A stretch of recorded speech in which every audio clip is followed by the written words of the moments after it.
The moment. Trent Voss grabbed Nurse Mara Dillon's arm in the hospital parking lot and shoved her sideways into the chain-link fence. He was laughing. His friends were laughing. Half the neighborhood watched and said nothing. Mara straightened her scrubs, picked up the medication bag she'd dropped, and looked at him with eyes that didn't flinch. Eyes that had stared down something far worse than a rich kid with a gym membership and a bad temper. She said 4 words, flat and quiet. "Let go of me." And something in those 4 words made the laughter stop. If this story already has you leaning forward, don't go anywhere. Subscribe so you never miss what happens next. Hit like so more people find this channel, and drop a comment telling me what city or country you're watching from. I want to see exactly how far this story travels. Now let's begin. The city of Harwich sat on the edge of a river that nobody swam in anymore. Too cold most of the year, too fast in the spring, and lined with old industrial buildings that had been converted, one by one, into condominiums nobody could afford and coffee shops that stayed open past midnight. It was the kind of mid-sized city that thought it was bigger than it was, and the people who had money in Harwich behaved accordingly. Crestline Medical Center stood on the corner of Alderman Street and Route 9, 8 floors of pale brick and reinforced glass that served the eastern half of Harwich's population. It wasn't the best hospital in the state. It wasn't the worst.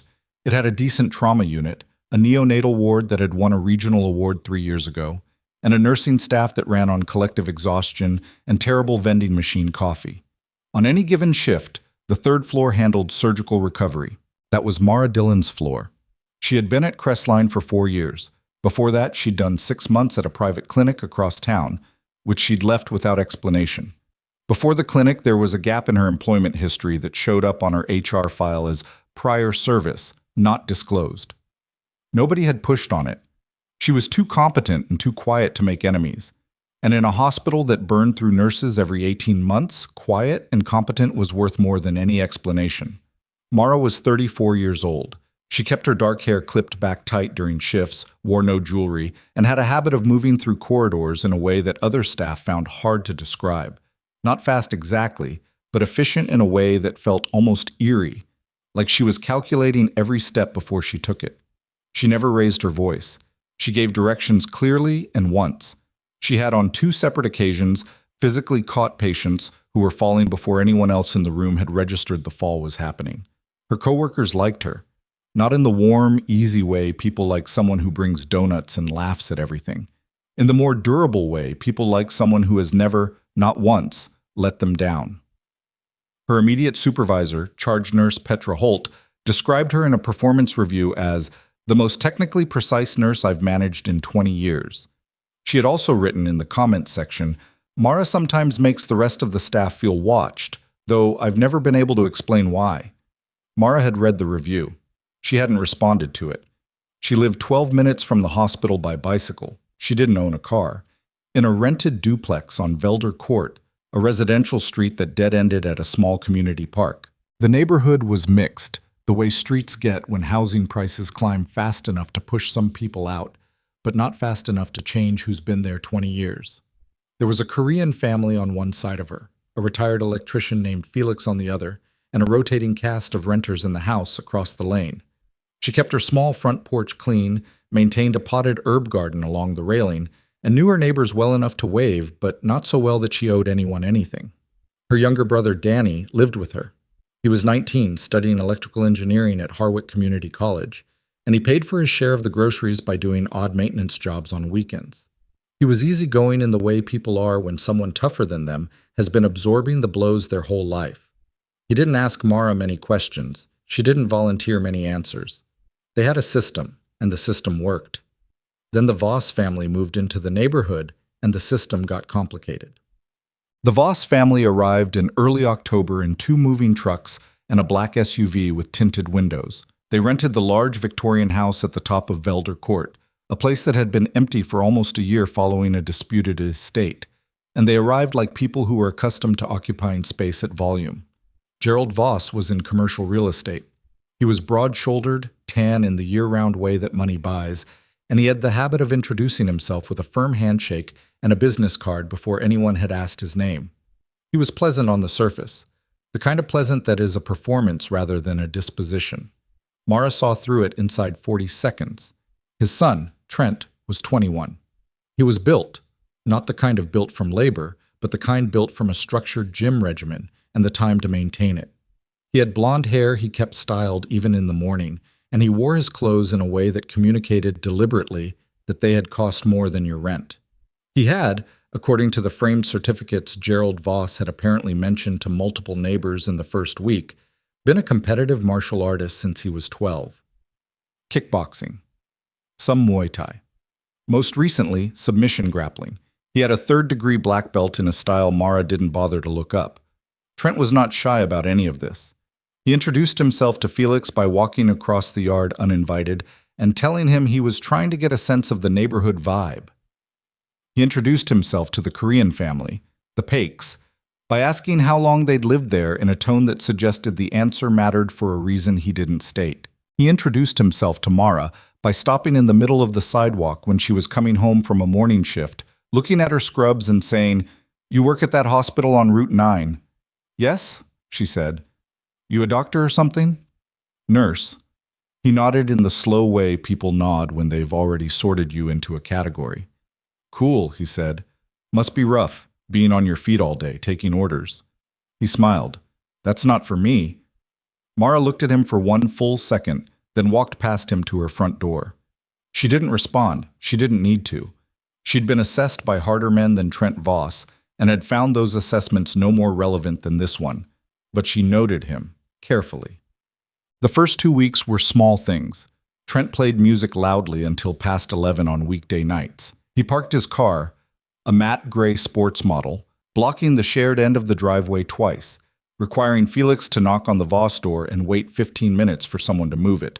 He left trash bags on the sidewalk 2 days early on collection week, and when a dog from 4 houses down got into them and scattered garbage across the lawn, he blamed the dog's owner loudly and at length in a manner that drew 3 neighbors onto their porches. None of it was illegal. All of it was intentional. Mara watched this from her kitchen window the way she watched most things, with attention and without urgency. She had learned a long time ago that threat assessment required patience. Reacting to everything was a waste. You watched until the pattern became clear. The pattern, in Trent Voss's case, became clear on a Tuesday evening. She was coming home from a double shift. She'd covered for a colleague who'd called out sick. And she was tired in the bone-deep way that doesn't respond to coffee, only sleep. She turned onto Velder Court and saw a small group gathered at the edge of the community park. 4 young men she didn't recognize, Trent at the center, and Danny standing off to the side with his hands in his hoodie pocket and his jaw tight. Mara crossed the street without breaking stride. The group hadn't noticed her yet. She caught the last part of what Trent was saying, which was something about Danny's college being a trade school with a website, and about how men who couldn't handle real pressure shouldn't be living in a neighborhood with people who could. "Danny," Mara said. Every head turned. Danny looked relieved in a way he was trying to hide. "Hey, just heading in." "Yeah," Trent said, grinning as he tracked Mara's approach. He spread his arms slightly, relaxed, performing for the group. "Nursey to the rescue." Mara stopped 6 feet away. She looked at Danny first, did a quick physical check. Nothing wrong, no contact had been made. Then looked at Trent. "Are you finished?" she said. Trent raised his eyebrows like the question was funny. "Finished what?" "We were having a conversation." "My brother's done with the conversation." Trent took a step forward, not threatening exactly, but calibrated to see if she'd move back. She didn't. "You know," he said, tilting his head, "I think it's interesting that you answer for him. Like he can't speak for himself. You always do that? Take care of the people who can't manage?" He let the smile widen. "Must feel good to be needed." Mara said nothing for a long moment. "Come on, Danny," she said, and turned toward the house. She heard Trent say something to his group behind her, something she couldn't fully catch, but that produced laughter. She didn't turn around. She registered Danny walking beside her, registered his shoulders were still tight, registered the exact distance between herself and the group until they were through the front gate and it shut behind them. Inside, Danny dropped onto the couch and exhaled. "He's been like that for a week," he said. "Every time I go to the park. He's waiting." "I know." "No," Mara said. "I didn't say anything back to him." "I know." "Should I have?" She went to the kitchen, filled 2 glasses of water, and brought one back. Not yet. Danny looked at her. Not yet. Things have their own rhythm, she said. Don't rush it. He drank the water and stared at the ceiling. You know what he told Felix? He said our end of the street brings down the property value. Just out loud. Just said it. Mara sat down across from him. She was still in her scrubs. She had not yet taken off her shoes, which meant part of her was still not home yet, still running the calculation she'd started the moment she turned onto the street. He said it because he thought no one would push back, she said. And if someone pushes back, then we find out what he's actually made of. She found out faster than she expected. The following Saturday, Crestline Medical Center partnered with the Harwick Community Foundation for an outdoor health fair. Blood pressure screenings, pediatric check-ins, free flu shots, the kind of community engagement the hospital's PR department organized twice a year, and that the nursing staff staffed without getting paid extra for it. The event ran from 10 in the morning to 3 in the afternoon in the parking lot of the Alderman Community Center, 2 blocks from the hospital. Mara was there from 9:30, helping set up the BP screening tent with a second-year nurse named Theo Parrish, who talked constantly and didn't require responses, which Mara appreciated. The event got going slowly, picked up by 11, and by noon there were 300 people moving through the outdoor space, including a lot of families, some high school kids doing volunteer hours, and a scattering of older residents from the adjacent senior housing complex. Trent Voss showed up at 1:15 with 2 of his usual group and a young woman who seemed only peripherally attached to the event. He wasn't there for his blood pressure. He was there because the event was public, because people from the neighborhood were there, and because, Mara registered as she watched him from across the lot, he was looking for something to perform.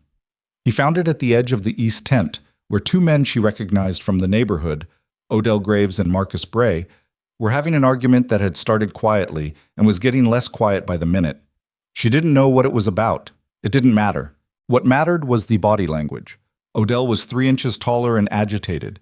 Marcus had his hands balled at his sides. Both of them were moving forward by increments. She started across the parking lot. Trent got there first. Not to de-escalate. To escalate. Hey, hey, he said loudly, with his arms out and his voice pitched for the people around them. You guys need to take this somewhere private. This is a community event. There are kids here. He pointed at Marcus. You especially, you need to calm down. Marcus turned his attention from Odell to Trent. Who are you? Someone who doesn't want to see you embarrass yourself, Trent said. Mara was close enough now. She stepped between Marcus and Trent without asking anyone's permission, and she said, quietly and very directly, Odell, Marcus, walk with me. Both men looked at her. There was something about the way she said it, not a command exactly, but not a request either, that landed differently than Trent's loud performance. Odell's shoulders dropped maybe 2 inches. Marcus unclenched his jaw. Whatever this is, Mara said, still low, still direct, it doesn't need an audience. Odell looked at Marcus. Marcus looked at the ground. Fine, Odell said. Yeah, Marcus said, quieter. Fine.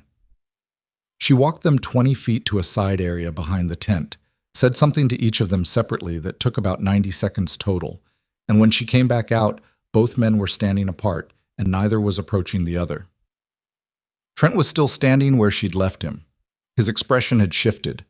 The easy performance of it had dropped, and underneath was something less comfortable.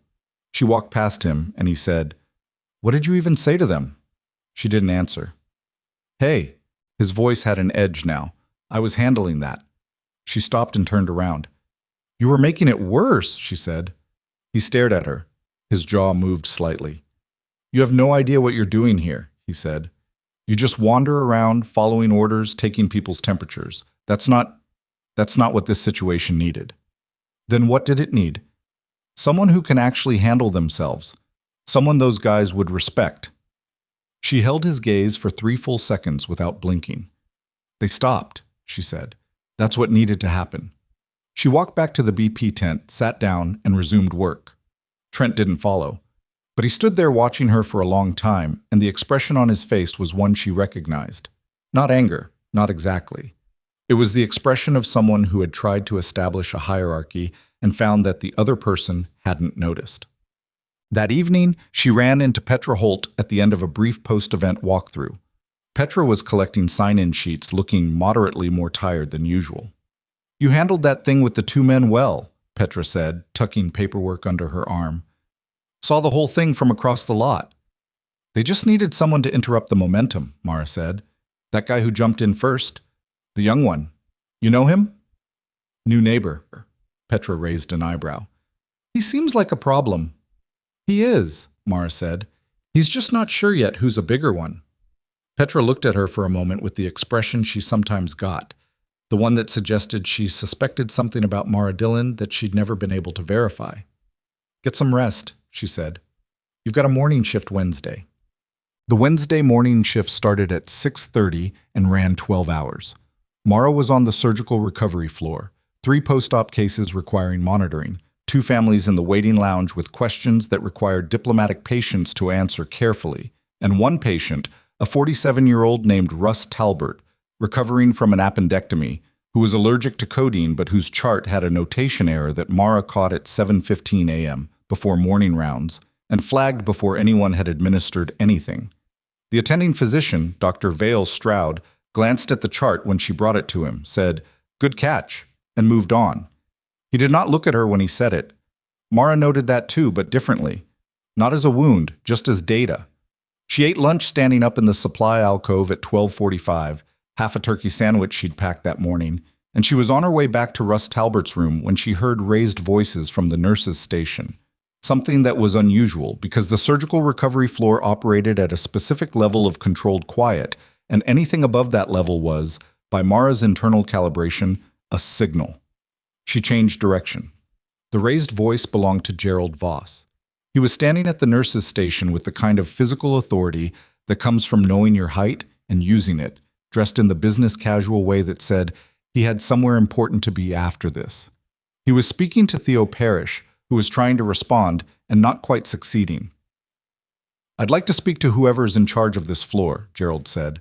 "Not a student, not an assistant, someone who can actually make a decision." Theo opened his mouth. Mara stepped up beside him. "Can I help you?" Gerald looked at her. He looked at her in the way he presumably looked at most things that didn't immediately categorize as relevant. "I need to speak with administration. My father is on this floor, and I want him moved to a private room." "Your father's name?" "Voss. Leonard Voss. He was admitted overnight." Mara checked the floor record on the terminal beside her, found the admission. "Leonard Voss, 73, post-surgical, room 314. Private room assignment had been reviewed and was pending bed availability." "He's on the waiting list for a private room," she said. "We have one becoming available tomorrow morning." "I need it today." "There isn't one available today." Gerald leaned forward slightly. "I am on the Hospital Foundation Board. My family has made significant contributions to this facility. I would like someone to take that into account." Mara looked at him evenly. "Your father is being well cared for in his current room," she said. "Room 314 is quieter than it looks from the hall. He's stable, the monitoring is solid, and the nursing staff-to-patient ratio on that end of the floor is one of the best we have right now. I'll make sure you're notified the moment the private room is available. That's the best I can do today." Gerald held her gaze for a long moment. His expression said he wasn't accustomed to being told that was the best someone could do. "And you are?" he said. "Dillon? Nurse Dillon." Something moved behind his eyes. "Dillon?" he repeated. "You live on Velder Court." She didn't answer. "My son mentioned you," he said. She still didn't answer. Gerald straightened, adjusted his jacket. "I'll expect a call the moment that room opens." "We'll let you know," she said. He left. Theo exhaled through his nose. Mara was already moving back toward room 314 because that was where she needed to be. Leonard Voss turned out to be a thin, spare man with a recovering patience about him, the kind of man who had been sharper before his body started limiting him and had accepted the limitation with more grace than she would have expected from the gene pool. He was propped on his pillows when she came in, and he looked at her with clear, direct eyes. "You the one who talked to Gerald?" he said. "Yes." "Did he give you a hard time?" "Nothing I couldn't manage."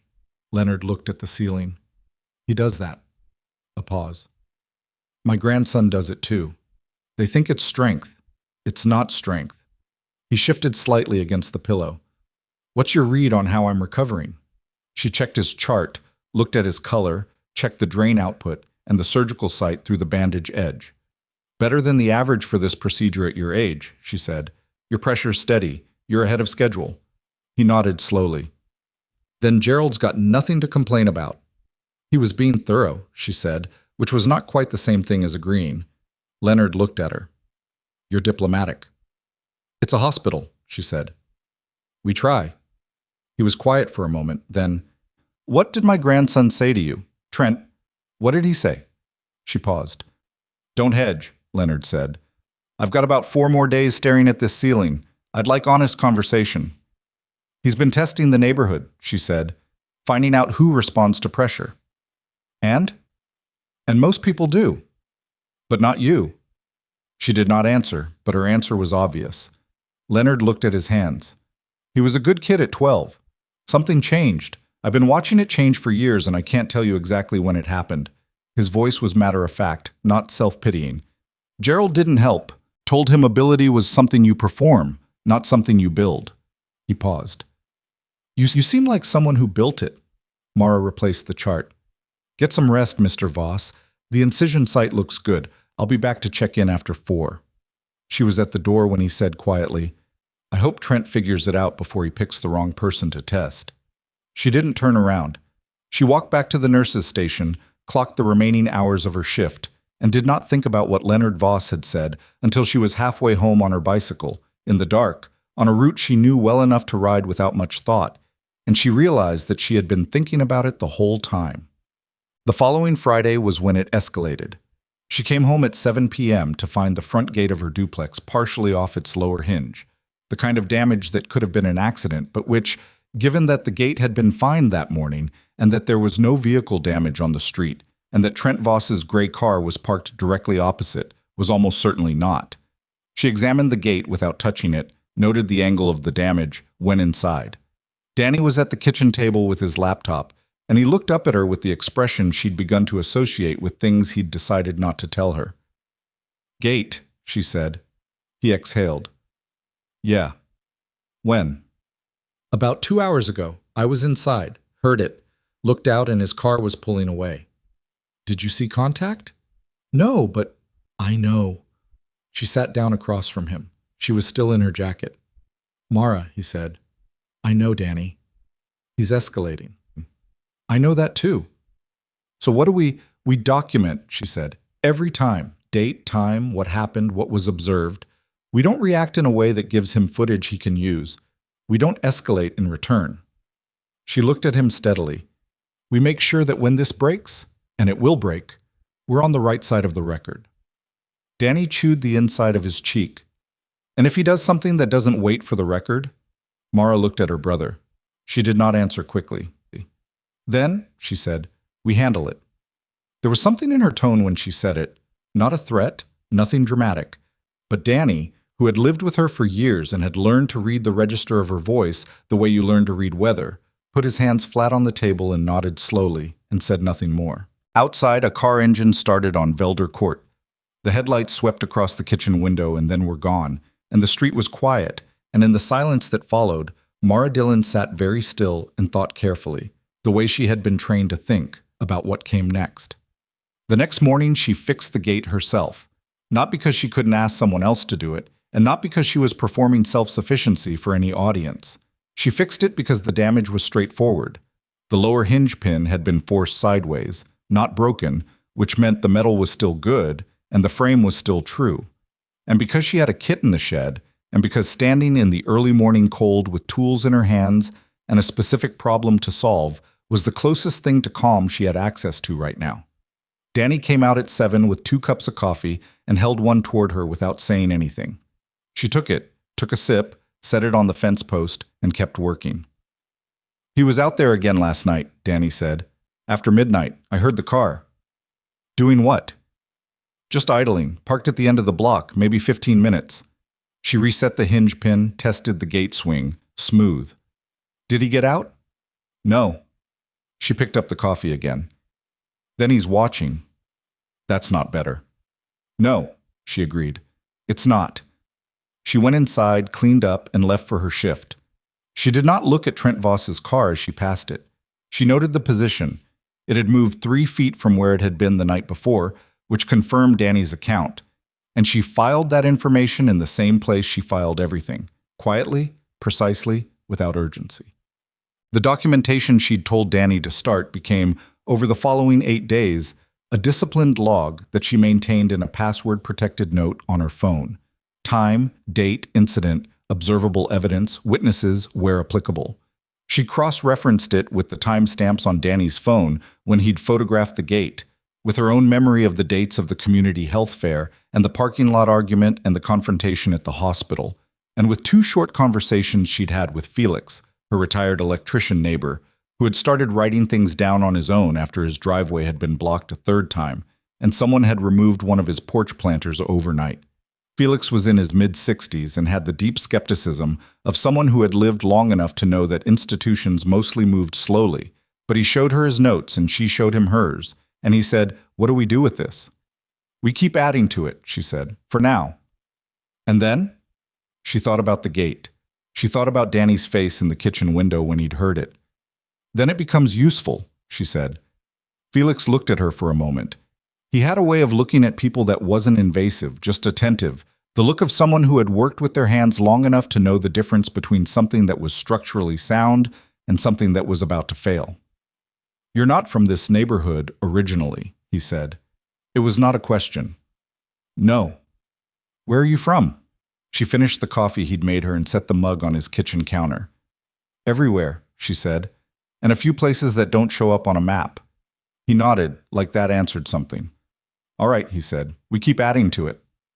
The escalation, when it came, did not arrive the way she'd expected. She'd anticipated another property incident, something physical and deniable. What she got instead was institutional. 2 weeks after Leonard Voss was discharged from Crestline Medical Center, having made what his chart described as an excellent recovery, Mara received a call from HR while she was on break. She was asked to come in at 8 the following morning to meet with the department head. The caller's tone was professionally neutral, in the specific way that meant the meeting was not casual. She arrived at 7:50, which was her habit. The HR department head was a woman named Sylvia Rourke, who had been in the role for 11 years and had the contained affect of someone who had delivered enough uncomfortable news that she had learned to deliver it in a way that gave no preview. She had a file on her desk when Mara sat down. "We received a complaint," Sylvia said. Mara said nothing, which was not passive, it was tactical. "The complaint alleges that on 2 separate occasions you were rude and dismissive to a family member of a patient on the 3rd floor, that you denied a reasonable request without explanation, and that you misrepresented the hospital's bed availability policy to redirect attention away from a service failure." Mara looked at the file. "The complaint was filed by Gerald Voss," she said. It was not a question. Sylvia's expression didn't change by much. "I'm not at liberty to—" The family member was Gerald Voss. The patient was Leonard Voss, who was in room 314 for 4 days following surgery. I interacted with Mr. Gerald Voss once, on the floor, when he requested a private room transfer that was not available that day. She paused. The room opened the following morning. Mr. Leonard Voss was transferred at 7:15 a.m., and his discharge notes indicate he was satisfied with his care. Sylvia wrote something down. "There's a second element to the complaint," she said.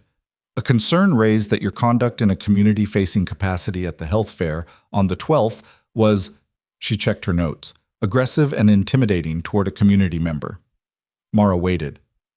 "There are witnesses who say you interfered in a situation being handled by someone else and that your manner was confrontational." "The witnesses are part of Trent Voss's social group," Mara said. "I can tell you who was at the health fair and where they were standing." Sylvia looked up. "Trent Voss is Gerald Voss's son." "Yes."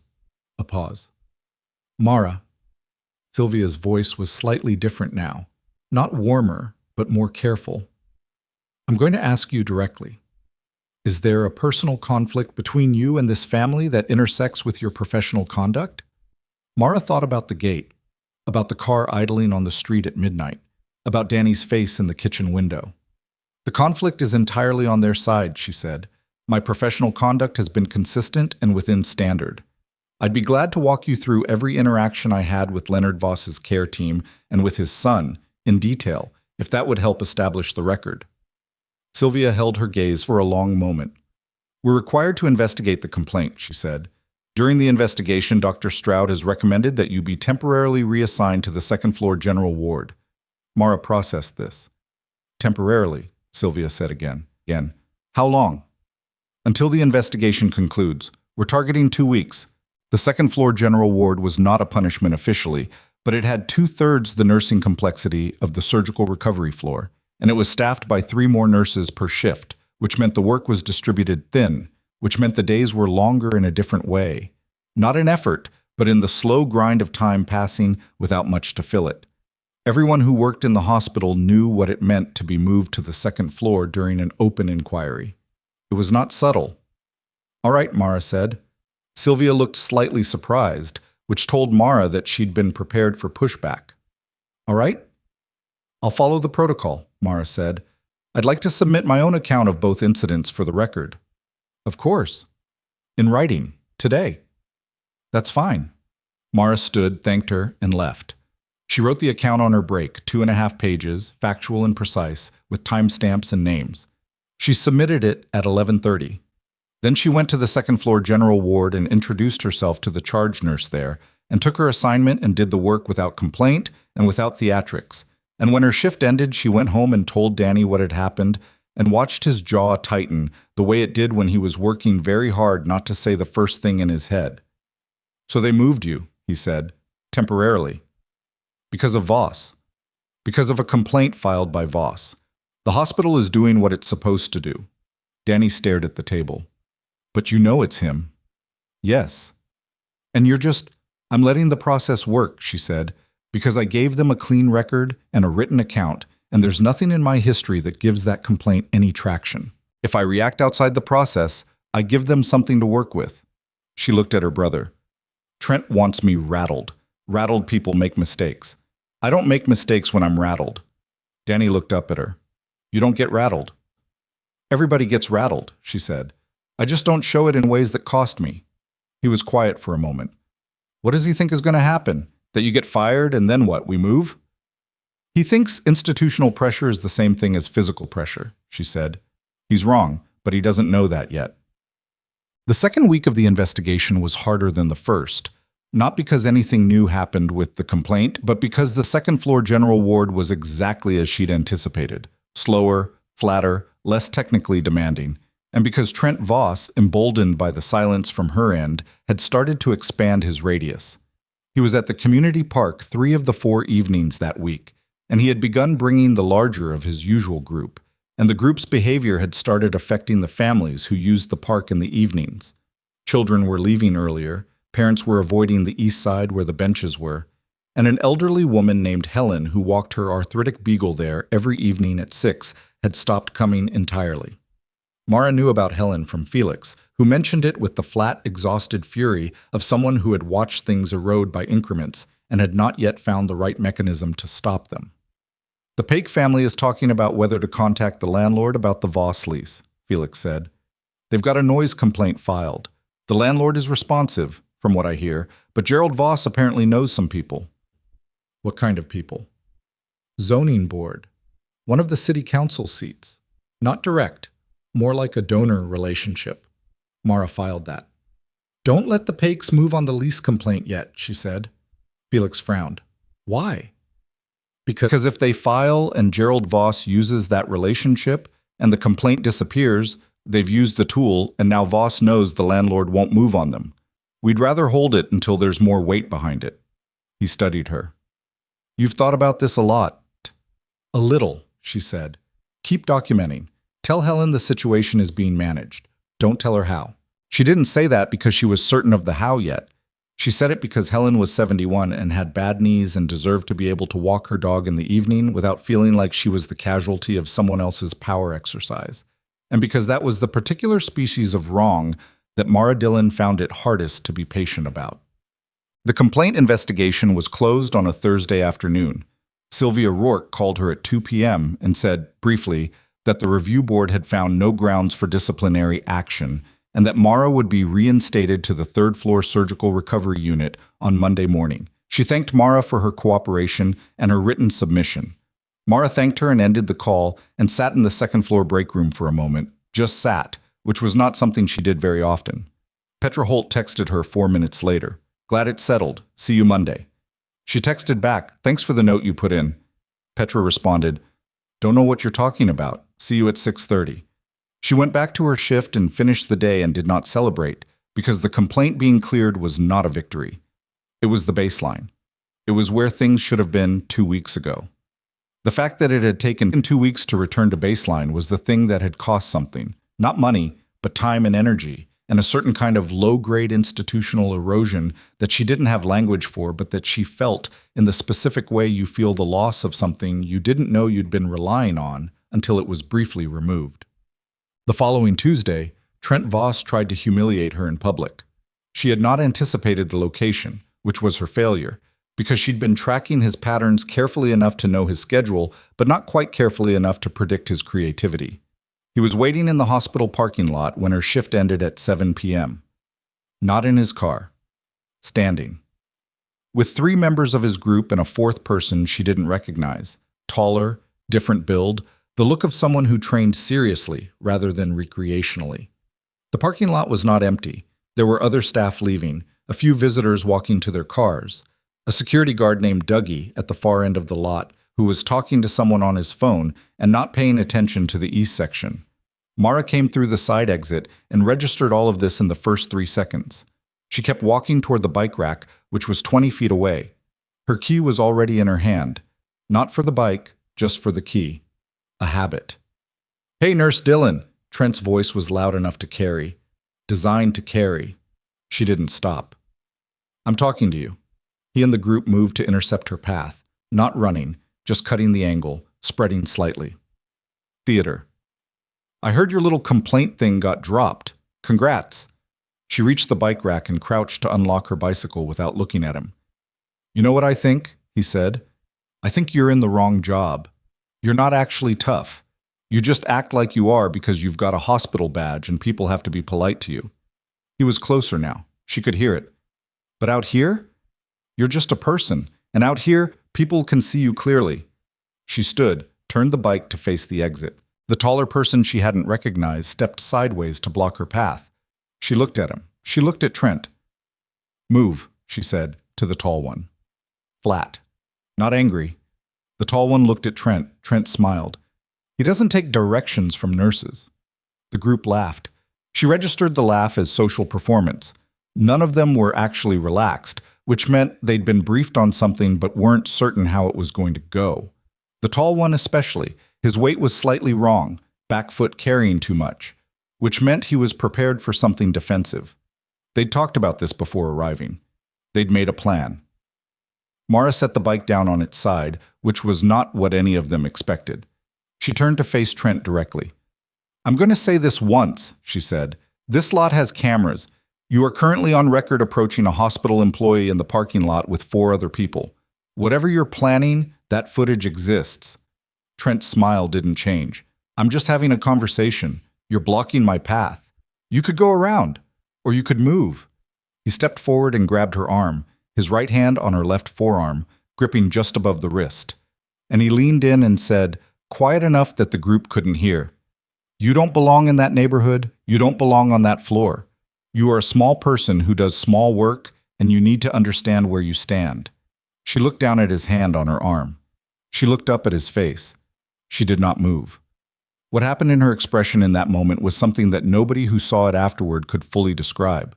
Dougie, the security guard, who had finally gotten off his phone and was now watching from 30 feet away, later said it looked like everything got very still, like before a weather change. One of the nurses leaving through the side exit, who stopped walking when she saw the group, said it looked like Mara left the conversation and came back somewhere different. Trent felt it. She saw him feel it. The faintest micro-shift in his grip, the smallest recalibration in his jaw. She removed his hand from her arm. Not roughly, not slowly. With precision, her thumb finding the gap between his fingers and pressing one specific point on the dorsal side of his hand that caused him to release not from pain, but from involuntary muscular response. He didn't understand what had happened. His hand was free, and she was standing in the same position she'd been standing in, and she had not appeared to do anything. "The cameras," she said, "have a timestamp." She picked up her bike, walked around the tall one who stepped aside without being asked, and left the parking lot. She did not hurry. Behind her, she heard Trent say something to the group, his voice rougher now, covering the thing that had just happened by making noise over it, and she heard the group respond with a kind of deflated performance, and none of it required any more of her attention. She was 3 blocks away when her phone rang. Unknown number. She answered it. A voice she didn't recognize, male, controlled, with a cadence that she knew without thinking, the kind of cadence that gets trained in, the kind that doesn't waste breath. "Mara Dillon." Not a question. "Yes," she said. "We need to talk, not on the phone." A pause. "It's about Harwick, and some things we've been watching here." The street around her was quiet, her bike tires on the pavement, her own heartbeat, steady. "Who is this?" she said. "Someone who knew you before Crestline Medical Center," the voice said. "Someone who knew your actual job." She kept pedaling, kept her breathing even. The wind off the river was cold at this hour, the kind of cold that clears your thinking. "How did you get this number?" she said. "The same way we got your address. The same way we've known for 3 months that you were in Harwick." Another pause. "We've been patient, Mara, but what happened in that parking lot tonight is on tape, and the tape is not the only thing we've been compiling." Her hands were still on the handlebars. Her speed was steady. "Where?" she said. The voice gave her an address. Not in her neighborhood, not near the hospital, somewhere in the industrial stretch by the river. "Tomorrow morning," he said. 6 a.m. "I have it at 6:30. "You won't need it," he said, and the line went dead, and Mara Dillon rode the rest of the way home in a silence that had taken on a different quality than the silence she'd started with. And when she walked through her front door and Danny looked up from the kitchen table and started to ask how the shift had gone, she said, "Get some sleep. I need to think," and went to her room and sat on the edge of her bed and looked at the wall and thought about who in the world could have found her here and why. After all this time, they had decided tonight was the moment to call. She slept 4 hours, not because she couldn't sleep longer, but because her body had retained the habit from years she didn't talk about. The habit of sleeping exactly as much as the situation allowed and waking clean, without the fog that comes from too little or too much. At 5:15 she was dressed, at 5:30 she was on her bike, and at 5:58 she was standing outside a converted warehouse on Kellner Street, 2 blocks from the river, where the industrial district still smelled like metal and cold water and the kind of history that doesn't renovate cleanly. The building had a rusted roll door and a smaller personnel entrance beside it. The personnel entrance was unlocked. She pushed it open. Inside was a space that had been cleared. Not recently, but deliberately. No equipment, just floor, a cluster of folding chairs around a portable table, 2 standing lamps on extension cords, and 3 people who turned to look at her when she walked in. She recognized one of them, Garrett Hale, 40, lean in the specific way that people who have spent years in the field are lean, not for appearance, but because weight costs something in the field, and the body learns to carry exactly what it needs. She hadn't seen him in 4 years. He looked like the 4 years had been busy. The other 2 she didn't know. A woman in her mid-30s with close-cropped hair and the watchful stillness of someone trained in surveillance, and a man about Mara's age with the build of a former combat medic and a tablet in his left hand. "Hale," she said. "Dillon." He gestured at the chairs. "Sit down if you want. You won't want to, but the offer stands." She didn't sit. "Start talking," she said. He pulled a chair for himself, turned it around, sat with his arms across the back. "You know we've had a soft watch on Harwick for about 8 months. Federal interest, not the Bureau, the other ones. Something's been moving through this city's commercial real estate corridor that touches 3 different active investigations. Money, mostly. The kind that doesn't come from anything you'd want to explain to a grand jury." "Gerald Voss," she said. Hale didn't look surprised. "Gerald Voss has his name on some of it, but he's not the origin point. He's a conduit. The money moves through his development deals and surfaces clean on the other end. He's been doing it for 6 years. We have most of it. What we don't have yet is the connection to the upstream source, because every time we get close, someone in the documentation chain goes quiet." "What does this have to do with me?" "Nothing. Until 3 months ago. He glanced at the woman with the cropped hair. She opened a folder and set 2 photographs on the table. We picked up your name in a surveillance intercept. Gerald Voss talking to someone we've been tracking. He mentioned a nurse on Velder Court who was becoming a problem. Used your name, said he was handling it through channels. Mara looked at the photographs. One was Gerald Voss at what appeared to be a restaurant table. The other was a man she didn't recognize. Mid-50s, expensive clothes, nothing remarkable except the way he was listening, with the total focus of someone accustomed to hearing things that required action. Who's the second person? She said. That's the part we're still working on, Hale said. We have a cover identity. The real one is harder. What we know is that Gerald Voss reports to him, and when Voss said you were becoming a problem, this man told him to resolve it quickly and without noise. She thought about the HR complaint, the reassignment to the second floor, the precision of it, not physical, institutional. Someone who understood that the cleanest way to remove a person from a position was to make the institution do it for you. The complaint to the hospital, she said, filed 3 days after that conversation. She was quiet for a moment. You said you've been watching for 3 months, she said. Why didn't you make contact before now? Because you were handling it, Hale said, and because we needed to know if Voss would escalate to something that crossed a federal line or whether he'd stay in the gray zone. Last night in that parking lot, he glanced at the man with the tablet, who turned it around to show her footage from an angle she didn't recognize. Not the hospital lot's own cameras, but something positioned higher, wider. He crossed. She looked at the footage. She looked at her own face in it, calm, precise, the moment where she removed Trent's hand from her arm.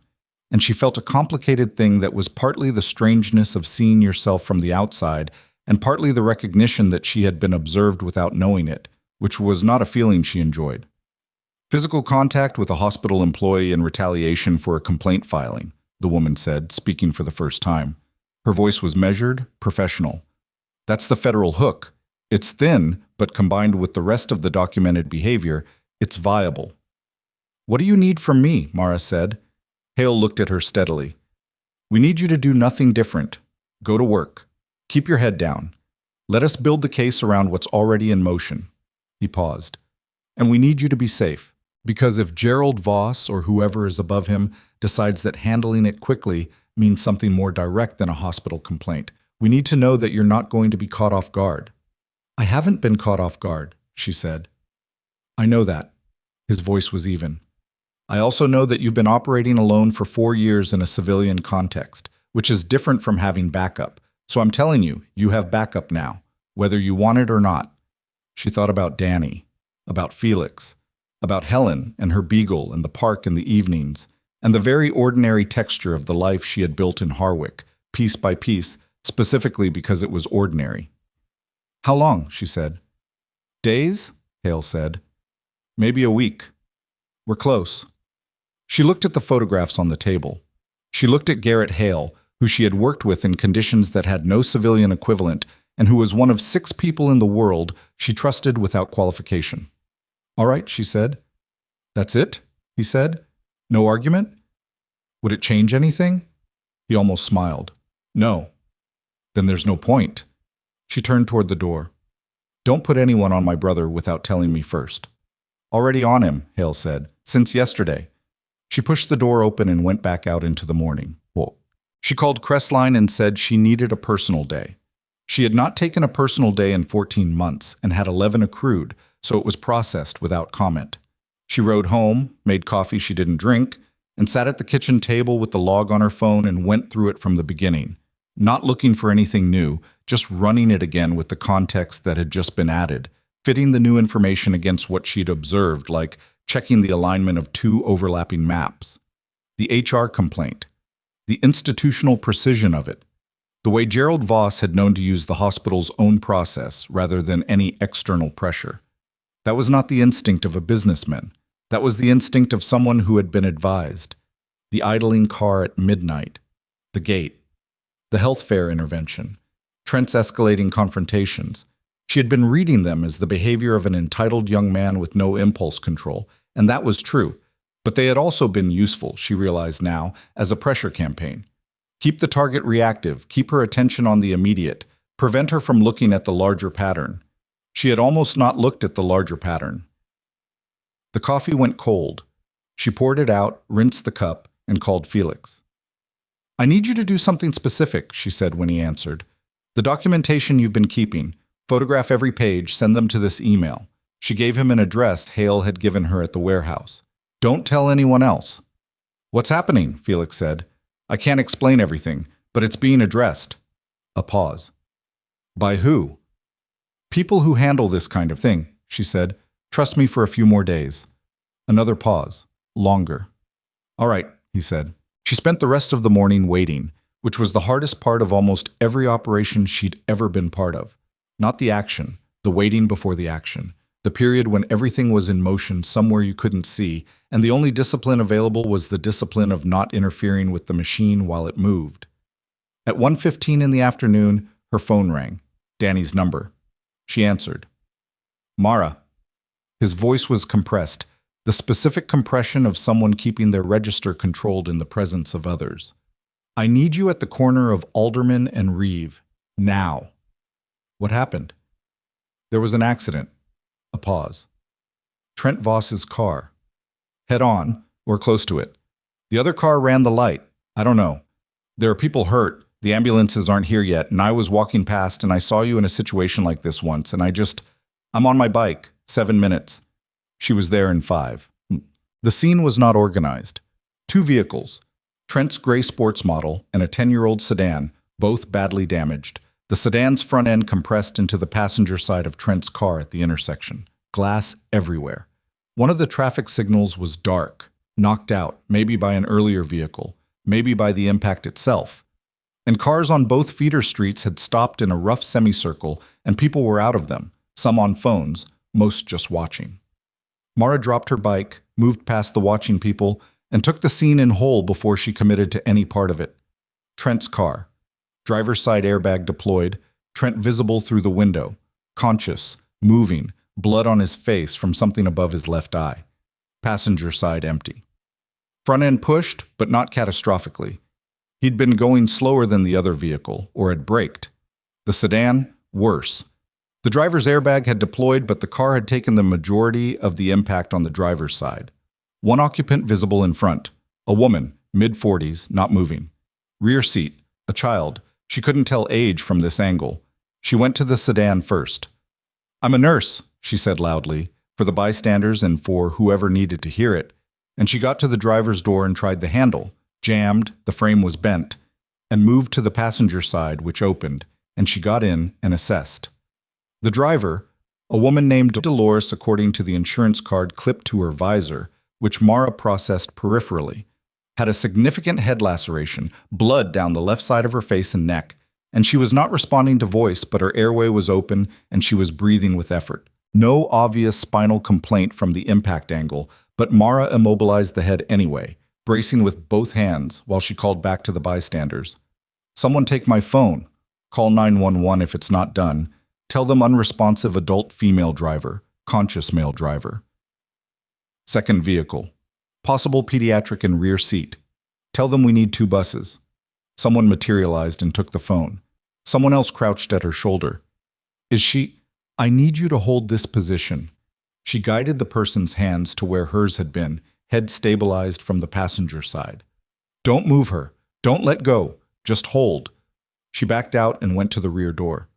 The child was a boy, 7 or 8 years old, belted in.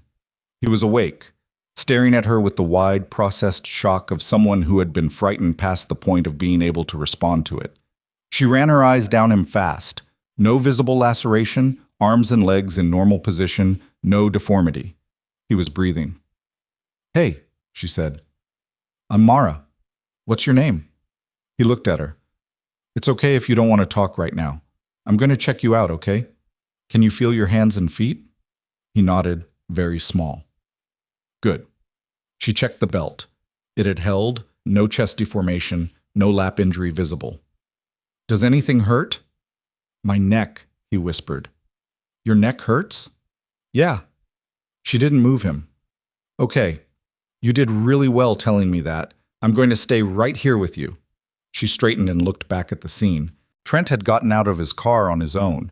He was standing near the front end, holding his head, blood seeping through his fingers where he'd put his hand over the laceration above his eye. And he was looking at the sedan, and his expression was wrong in a specific way. The expression of someone who was starting to calculate the implications of what had happened rather than responding to it directly. He saw Mara. "You," he started. "Sit down," she said. "On the curb. Don't walk around. You have a head laceration, and I need to know if you have a concussion before you're on your feet." "I'm fine." "You might be. Sit down anyway." His jaw tightened, and then something shifted. Maybe it was the blood, which was more than he'd registered. Maybe it was the sedan, and the woman inside it who wasn't moving. He sat down on the curb. She went back to the sedan's passenger side and told the person holding the driver's head they were doing well, and she monitored the driver's breathing, which was labored but consistent, and she watched for the ambulances. They arrived in 6 minutes, which was fast for Harwick's East Side response grid. She gave the lead paramedic, a stocky woman named Vasquez, who had the rapid intake eyes of someone good at the job, her assessment in under 40 seconds. Driver, unresponsive, GCS, I'd put it 7, headlack left parietal, vitals I couldn't measure but airway patent and breathing with effort. Rear seat, pediatric male approximately 8, C-spine complaint, alert and oriented, belted, no visible deformity. Second vehicle driver, adult male, standing, headlack above left eye, self-extricated, possible concussion. Vasquez nodded once and moved. The second ambulance pulled up. The boy's door opened on the opposite side and a paramedic got to him. Mara stepped back. She stepped out of the way of the organized machine that had arrived, and she stood at the edge of the scene with her hands at her sides and the smell of deployed airbags and leaking coolant in the air. And she breathed, and she let her own system recalibrate from the compressed urgency of the last 8 minutes into something slower. Danny appeared at her shoulder. "The boy?" he said, quiet. "Probably okay. Neck pain with normal sensation and movement is usually muscular from belt loading. They'll image him." She watched the paramedics work. "The driver's worse." "Whose fault was it?" She didn't answer, because she hadn't seen it happen, and she wasn't going to guess.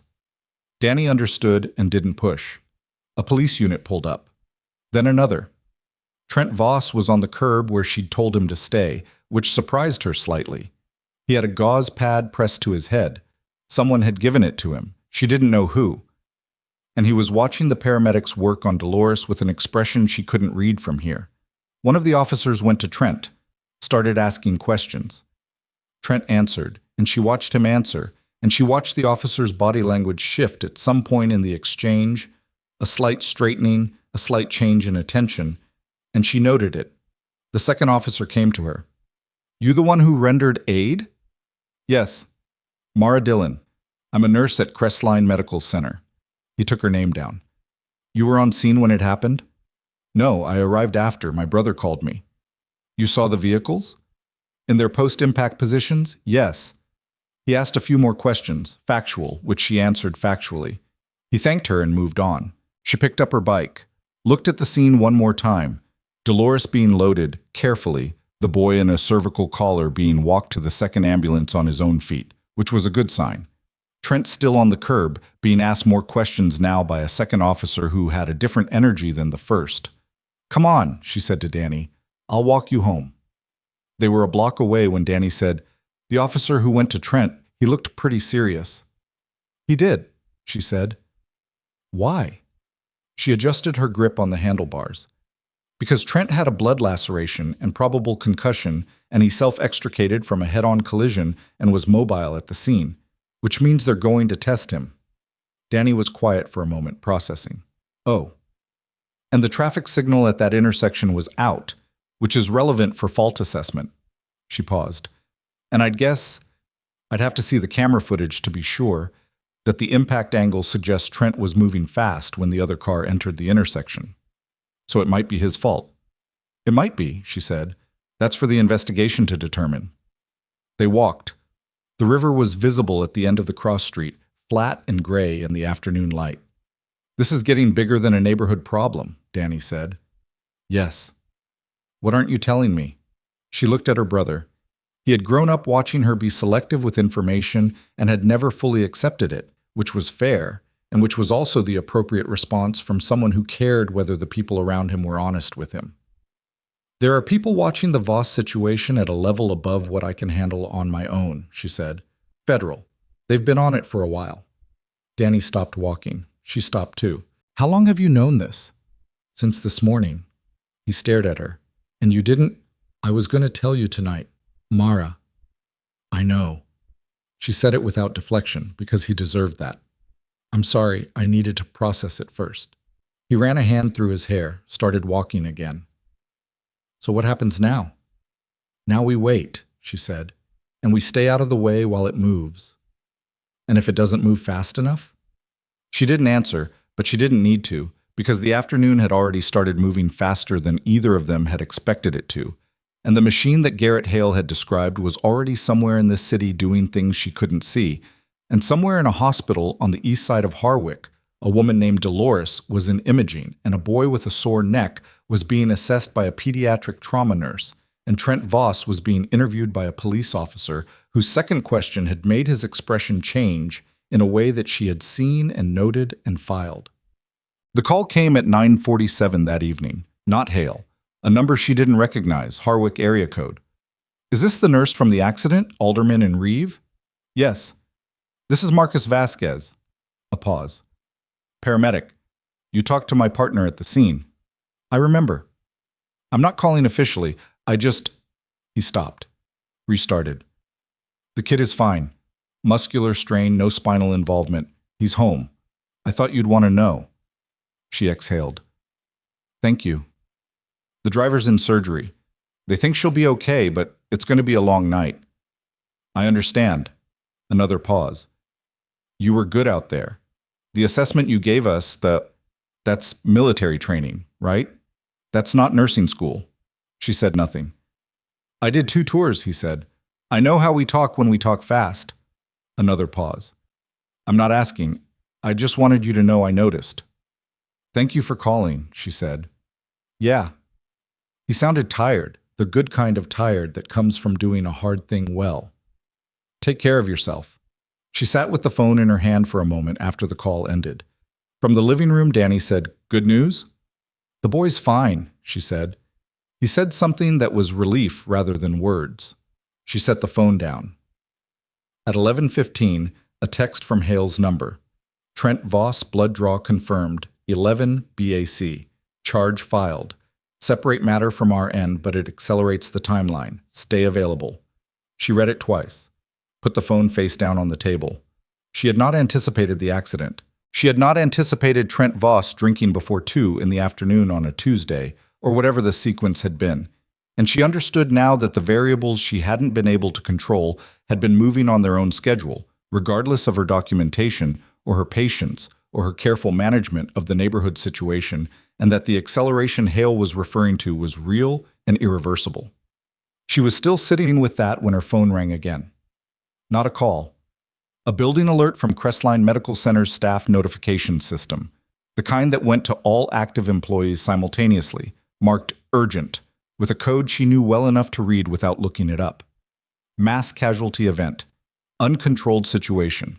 All available clinical staff requested to report immediately. She was already standing. She was already moving toward the door, jacket in her hand, keys off the hook. Danny saying something from the hallway that she processed as concern rather than language. And she said, "Lock the door. Don't go anywhere."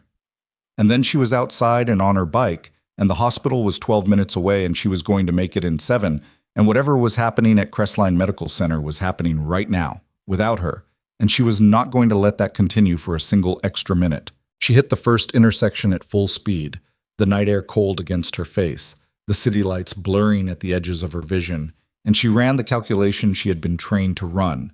Available personnel, likely scenario type, her own equipment, her own capacity.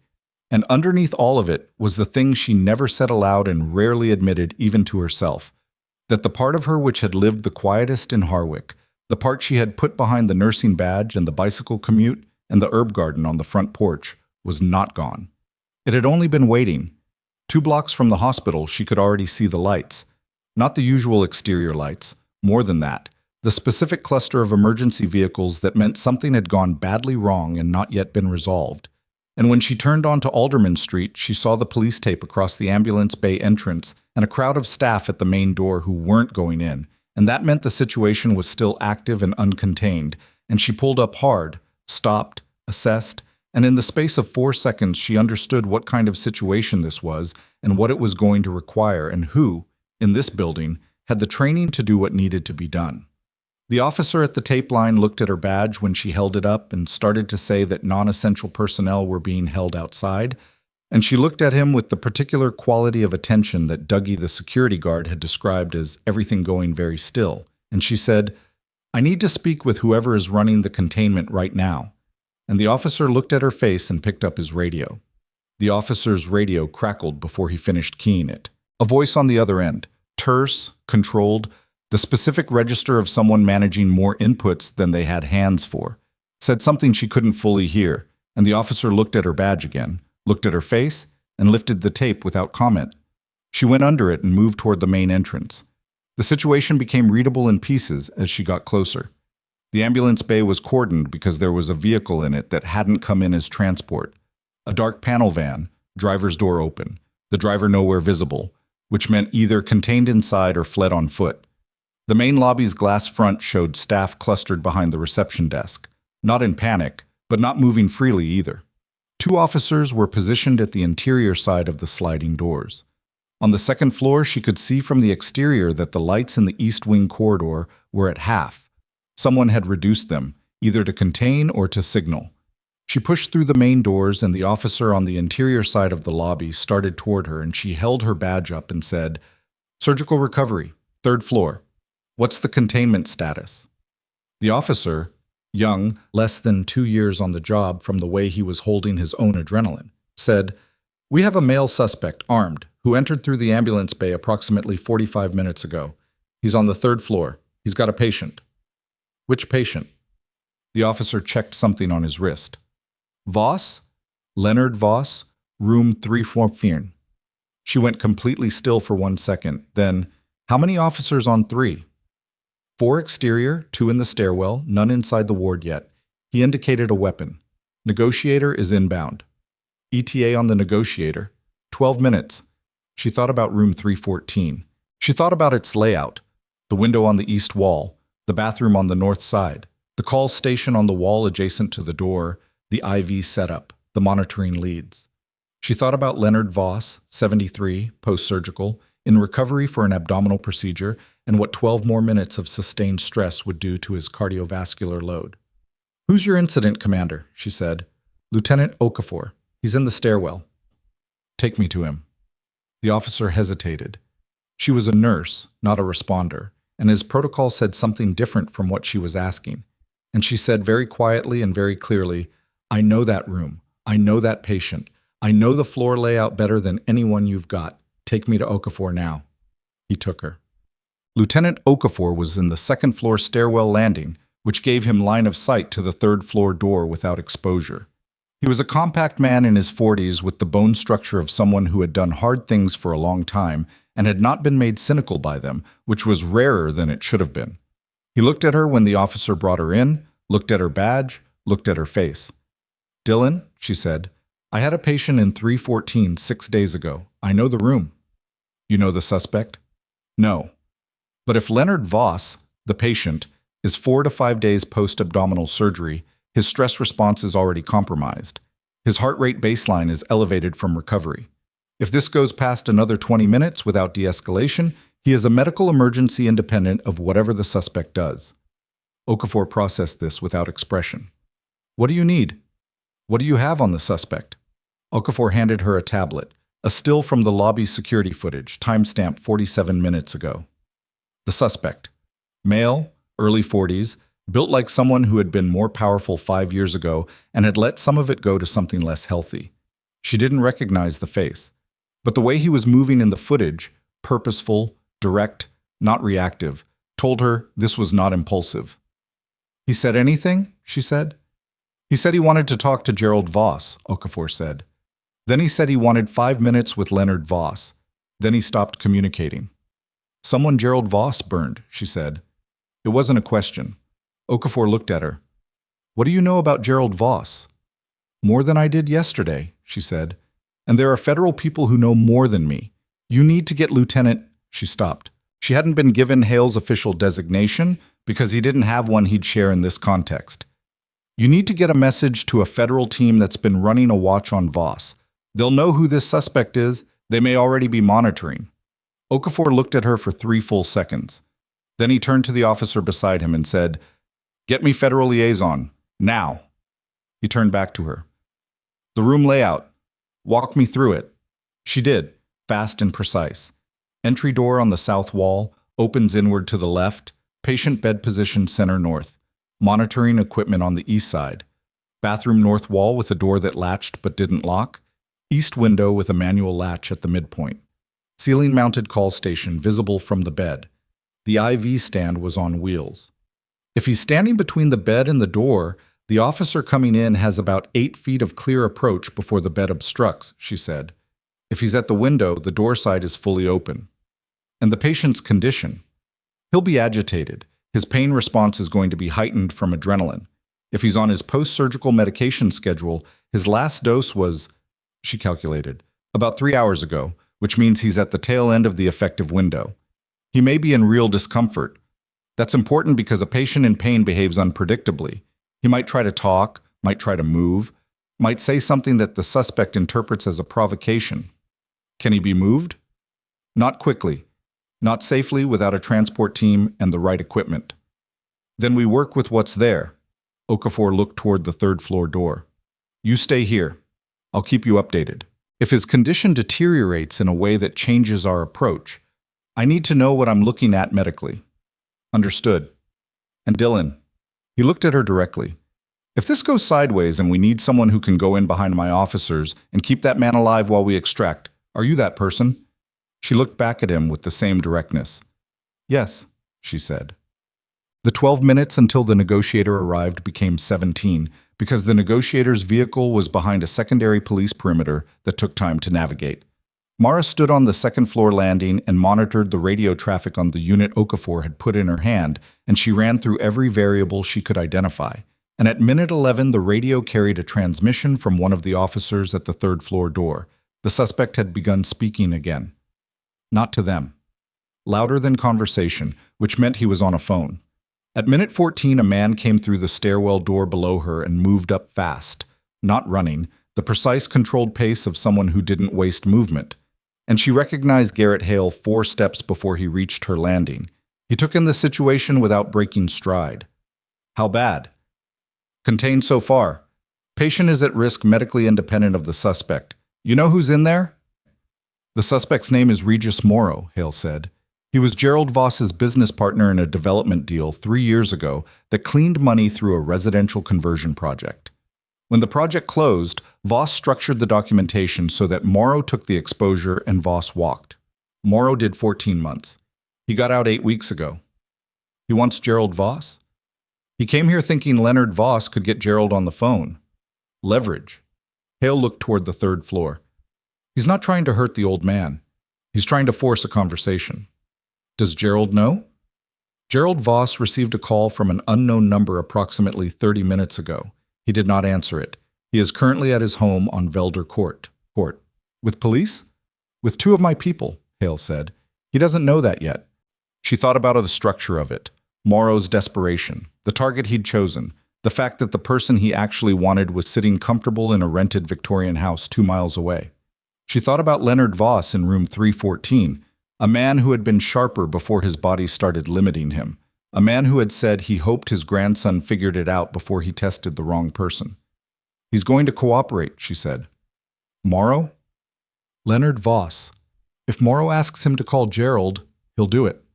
Not because he's afraid, because he's 73 years old and he's done tolerating the way his son operates. She looked at Hale. Okafor needs to know that. If Leonard Voss makes that call on his own, it changes the dynamic. Morrow gets what he came for and he has no reason to stay. Hale pulled his own radio. I'll relay it. She stood in the stairwell and listened to the building breathe. The HVAC system, the distant sound of monitors, the low traffic of a hospital operating on emergency protocol, and she thought about all the times she had stood in spaces like this and waited for a decision to be made and had been very good at the waiting and had never fully stopped wanting to be the one making the decision instead. At minute 19, the radio in her hand carried something that made her straighten. Raised voice from inside room 314. Not the suspect, the patient. Leonard Voss, audible even through the door, saying something clipped and definitive that she couldn't make out in full, but the tone of which was unmistakable. Then quiet. Then the suspect's voice, lower, answering. Then the sound of a phone on speaker and a number being dialed. And then, into the silence of the third-floor ward, the ringtone of a call going through and a man's voice answering, Gerald Voss, sleepy and irritated and completely unprepared, saying, "Who the hell is this?" And Regis Morrow saying, very clearly, "It's Regis, and we're going to finish the conversation you've been avoiding for 3 years." The call lasted 9 minutes. Mara heard most of it through the open radio channel, which Okafor had switched to monitor mode once it became clear that what was happening in room 314 was no longer a hostage crisis in the active sense, but something stranger and more volatile.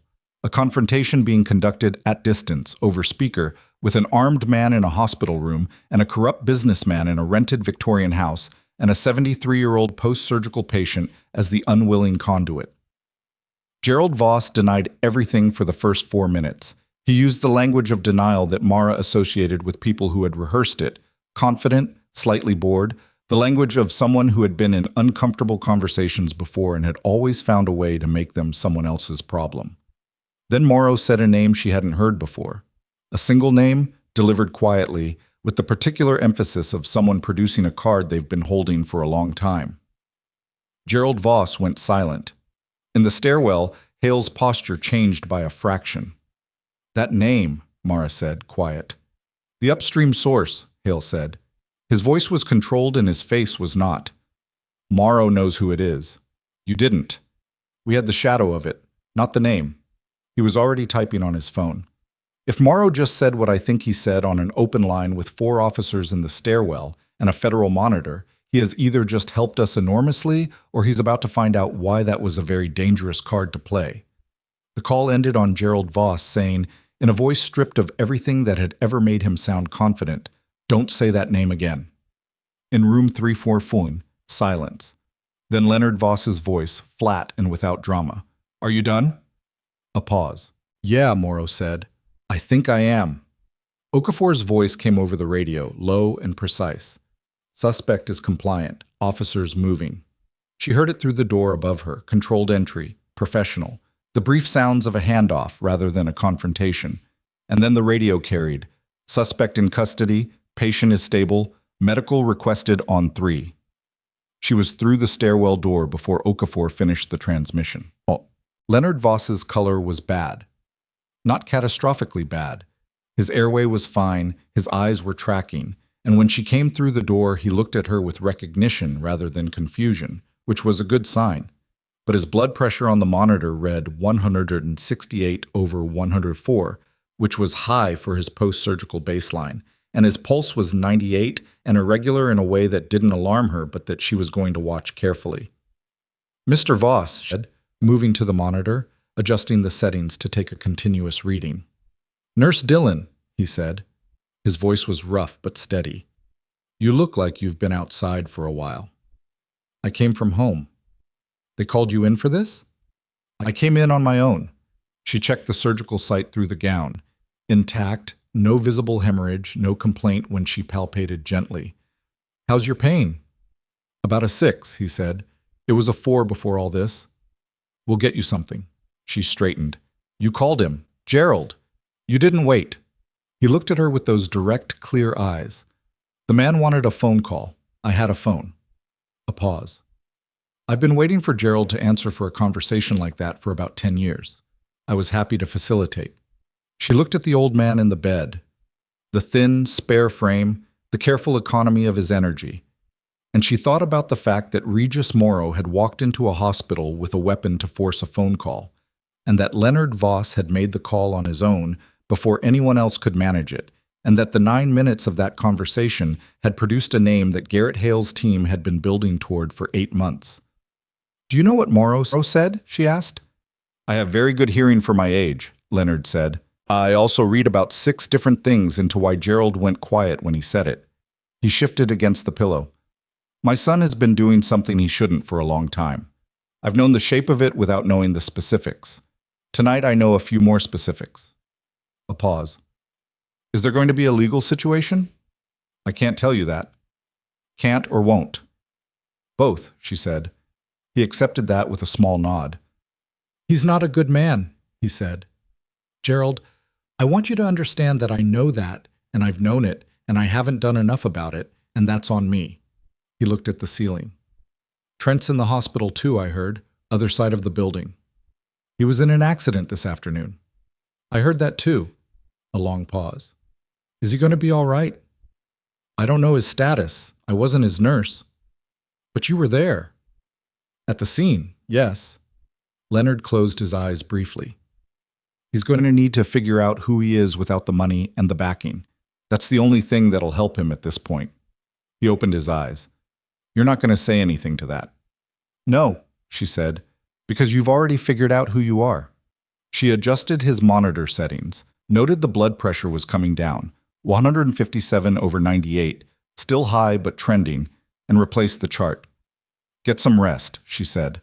I'll check in again in 40 minutes. Nurse Dillon. His voice caught her at the door. Whatever my son did to your career here, the complaint, the reassignment, I want you to know that I'm aware of it. She turned. I've already spoken to the foundation board chair, he said. A week ago, when I was first discharged, before tonight. I told him what I observed about your care and what I suspected Gerald had done. He held her gaze. I don't know if it made a difference. It did, she said, because Petra's text after the investigation closed had contained a detail she hadn't mentioned to anyone, that the board chair had submitted an unsolicited letter in support of the review's resolution. Leonard Voss nodded once, slowly. Good, he said. She went back to the stairwell. The rest of the night was the work of consequences rather than crisis, which was its own kind of exhausting. Okafor's team processed Morrow, who cooperated fully. His attorney, reached by phone from the corridor, apparently advised him that voluntary compliance with federal authorities was the only remaining path that preserved any options. And the federal liaison that Hale's team had formally established with the Harwick PD by midnight meant that the name Morrow had spoken in room 314 was now part of an official federal proceeding. Mara worked the 3rd floor alongside the regular night staff until 2 a.m. because the disruption had left 3 patients unsettled and a 4th who needed a medication adjustment that the on-call doctor authorized over the phone. She was not her patient assignment. She was not on shift. None of that mattered to the work, and she did it. At 2:15, she found Hale in the hospital's family waiting area on the 1st floor, the only civilian space that was quiet at this hour. He had coffee from the machine and the look of someone who had not slept in the better part of a day. He held a cup out to her. She took it. Morrow's in federal custody, he said. The charge on entry is aggravated assault with a deadly weapon, but he's already talking, and what he's saying about the name he dropped is going to be the relevant thing before morning. Gerald Voss? Warrants are being drafted. We've been building toward it for 8 months, and tonight handed us the last piece in a way I didn't expect. He paused. Leonard Voss made the call before our negotiator could position. That was not ideal for your control of the situation. Not ideal, he agreed, but the outcome is the outcome. He drank his coffee. Your name is going to come up in the federal filing, as a witness, as someone with observed relevant knowledge of the Voss family's behavior pattern. That's unavoidable. I know. Your employment record, your prior service, some of that is going to surface in context. I know that too. He looked at her. You've been protecting the separation pretty carefully. Yes. Because of Danny? Because of the life I built here, she said. The separation was the point. Not hiding. Just not making the past the first thing people know about me. Hale was quiet for a moment. It's still going to be the second thing. Second thing's fine, she said. She finished the coffee. It was terrible. The machine version, the kind that tastes like it was made by someone who'd heard a description of coffee but hadn't experienced it directly. And she drank all of it. The man in the photo, she said. The one Morrow named. How far up does he go? Far enough that this stops being a Harwick story, Hale said. Far enough that it's going to make noise. Gerald Voss is going to try to cooperate his way to a reduced charge, she said. He's that kind of man. He's already called 2 attorneys, yes. Hale put the empty cup down. It won't save him completely, but it might save him somewhat, which is the part of this that's going to be unsatisfying if you were hoping for a clean resolution. Nothing is a clean resolution, she said. No, he agreed. It isn't. She stood. Her body had been running on something past its second wind for the better part of 5 hours, and she could feel the edge of the real exhaustion waiting on the other side. I need to go home, she said. Tell me if anything changes before morning. You'll be the second call, he said, after the federal duty officer. That's fine, she said, and she meant it. She was 10 minutes from home when she passed the intersection at Alderman and Reeve. The vehicles were gone. The glass had been swept mostly. There was still a dark stain on the asphalt where Dolores's car had leaked, and the traffic signal at the northeast corner was still dark. Someone had wrapped orange tape around the pole base to mark it for the maintenance crew. In the morning, it would be fixed, and in a week it would look like nothing had happened here. Mara stopped at the intersection. She stood with her bike and looked at the stain and the dark signal and the ordinary empty street at 2:30 in the morning, and she thought about the chain of it, Trent in his car at whatever time this afternoon, at 11 and moving too fast, and Dolores entering the intersection with her boy in the back seat, and the exact randomness of which vehicle arrives at which intersection at which moment, and how much of what people called consequence was really just the accumulated velocity of choices that had been made long before the moment when they became visible. She started pedaling again. On Velder Court, one of Hale's vehicles was parked at the end of the block. She identified it by the antenna configuration, not the plates. And the Voss house at the top of the street had lights in 2 windows that had not had lights the last time she'd come home to this street. She locked her bike in the shed, went through the back door, and found Danny asleep on the couch with his laptop on the cushion beside him, and the television on, the volume low, some home renovation program moving silently through someone else's problems. She turned the television off. She went to her room, sat on the edge of her bed, and pulled off her shoes, and she was about to lie back when her phone lit up with a text from a number she didn't have saved but recognized as the federal liaison contact Hale had given her in the warehouse that morning. It was a photograph. Gerald Voss, in handcuffs, being walked from the front door of the Victorian house on Velder Court to a waiting vehicle. Timestamp, 2:47 a.m. The porch light was on. 2 of Gerald's attorneys, she assumed, were visible at the door in the background, both on phones.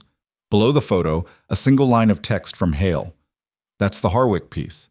The bigger piece starts in the morning. Get some sleep. She looked at the photograph for a moment. Gerald Voss's face in it was turned slightly toward the camera. Not deliberately, just the way heads turn when there's light. And his expression was the expression of a man who had believed, right up until this moment, that the institutional machinery he'd spent years cultivating would hold between him and exactly this outcome, and who was now understanding in real time that it had not. She turned the phone face down. She lay back on the bed without taking off her jacket. She had almost fallen asleep when a new message arrived.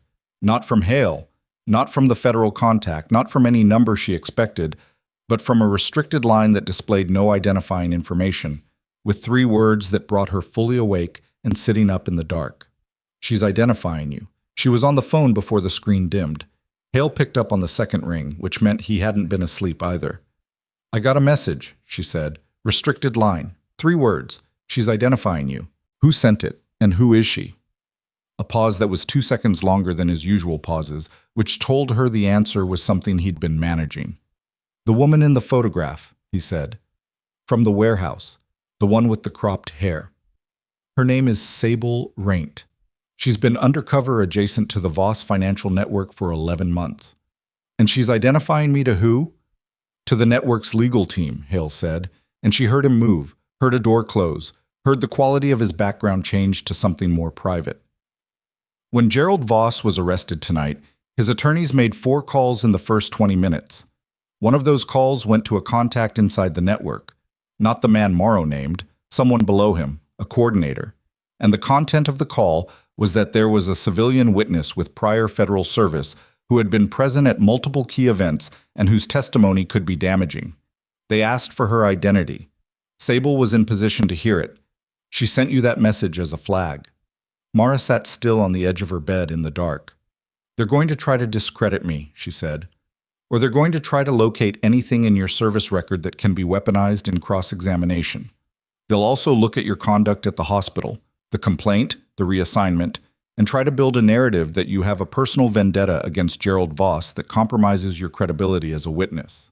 She thought about the HR file. The 2 weeks on the second floor. Gerald Voss's name on the complaint form.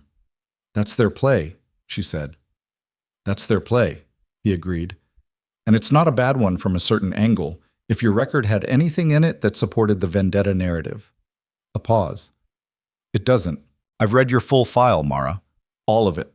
What they'll find when they dig is a disciplinary record with 0 entries, a service history that, when it's disclosed in the right context, is going to make their narrative look like an insult to the court, and a pattern of conduct in this situation that is documented, time-stamped, and corroborated by multiple independent witnesses, including federal surveillance footage, including 18 hours of it across 14 separate incidents," he said. She breathed. "What do I do tonight?" she said. "Tonight you sleep," he said. "At 7 a.m. I need you at the federal field office on Brennan Street. Bring the log from your phone. Bring everything. All right? Mara." His voice shifted slightly. "The service record disclosure. It's going to happen through the federal proceeding. That means it stops being something you control the timing on." She had known this was coming since the warehouse. She had known it since she lay on her bed in her jacket and looked at the photograph of Gerald Voss in handcuffs and felt something that was almost relief but wasn't quite. "I know," she said. "Danny should hear it from you first." "I know that too," she said. "Good night, Hale." She ended the call. She sat in the dark for another full minute. Then she got up, went to the living room, turned the lamp on low, and sat on the edge of the coffee table across from the couch where Danny was asleep. "Danny," she said. He came awake the way he always did, fast, no intermediate stage, eyes open and tracking. He looked at her. He looked at the lamp. He read her face. "Tell me," he said. So she did. Not everything. There were things that weren't hers to tell, and things that were still sealed, and things that she had agreed years ago not to discuss in unsecured spaces, but the shape of it, which was what Danny needed. That she had not always been a nurse, that before Crestline, before the clinic, before the gap on her employment record, she had served in a capacity that was classified and that had involved the kind of work that didn't come with a public citation, but that had left marks she carried in ways that still showed up if you knew what to look for. That the separation between that life and this one had been deliberate and real, and something she had protected carefully, not because she was ashamed of it, but because she had needed to know who she was without it. Danny listened. He did not interrupt. When she finished, he was quiet for a long moment, looking at the carpet. "The way you fixed the gate," he said finally. "What?" "The morning after Trent damaged it. You fixed it in like 10 minutes, and I thought that was just, I don't know, I thought you were handy." He looked up. "You've always been like that? Every time there's something wrong, you already know what it is and exactly what to do about it. I thought that was just you." "It is just me," she said. "But it's also something else." "It's both," she said. "It's always been both." He looked at her for a long moment with the expression of someone recalibrating a map they thought they'd had right. "Are you okay?" he said. The question was so direct and so simple that it caught her slightly off guard. "Tonight?" she said. "Mostly. In general."